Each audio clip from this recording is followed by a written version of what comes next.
Hello, Grace chatting here again with episode 9 of Communication for Couples. And, we've been talking about all the different aspects of communication, but in particular, different aspects of listening, of not blaming, making requests instead of complaints, and using listening check exercises. And I hope you find them useful up to now. Today, the last video, we talked about non-verbal communication and the ways that we are communicating even without words. So today I want to mention something that you don't come across very often, but it is a very useful thing that nobody ever taught you at school or anywhere else for that matter. But I wanted to talk about projection. Now, what is projection? It's one of those tricky little things. Basically, we all have a self-image, and there's things about ourselves that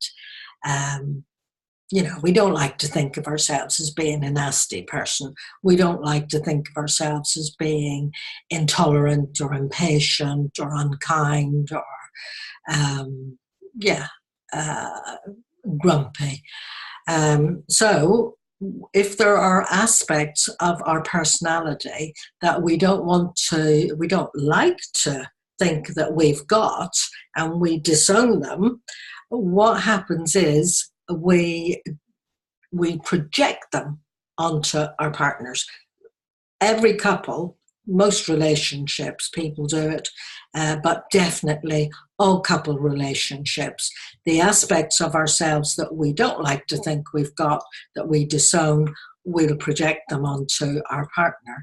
So, in other words, if you think your partner is being particularly impatient or grumpy, now they may be being impatient and grumpy, but actually the charge and the strength of the feeling that you're getting may be because you have projected your own grumpiness and impatience onto them, and so you don't see it in yourself, but you see it in them, and you're accusing them of being impatient and grumpy, and they're looking at you and thinking, "What?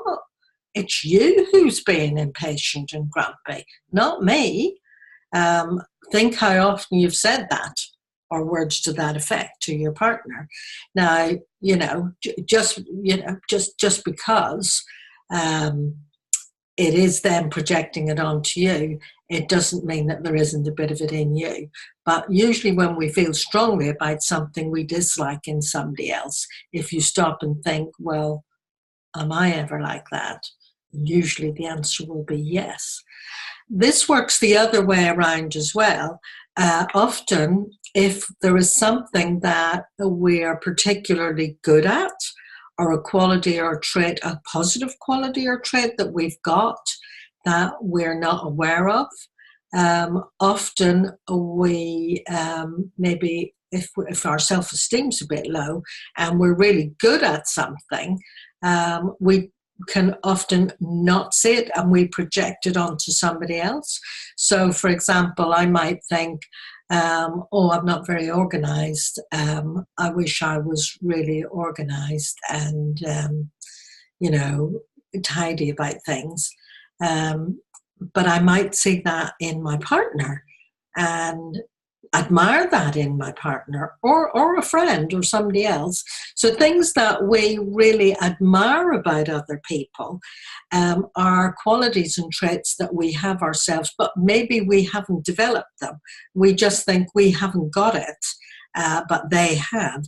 So things that we really dislike about other people, our pet hates, and also things that we really admire will often be aspects of ourselves that we're seeing out there in somebody else. And so think about your partner. Do this as an exercise together. your pet peeves and your what you admire, and you'll find that there are aspects of yourself that you're not really tuned into. I'd really love to hear your comments on this one, because it's, you know, it's one of those things, it just takes a little while to actually get it.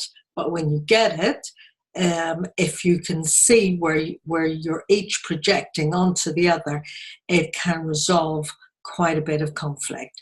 To own your own split off parts of yourself that you see out there. It happens with people at work as well.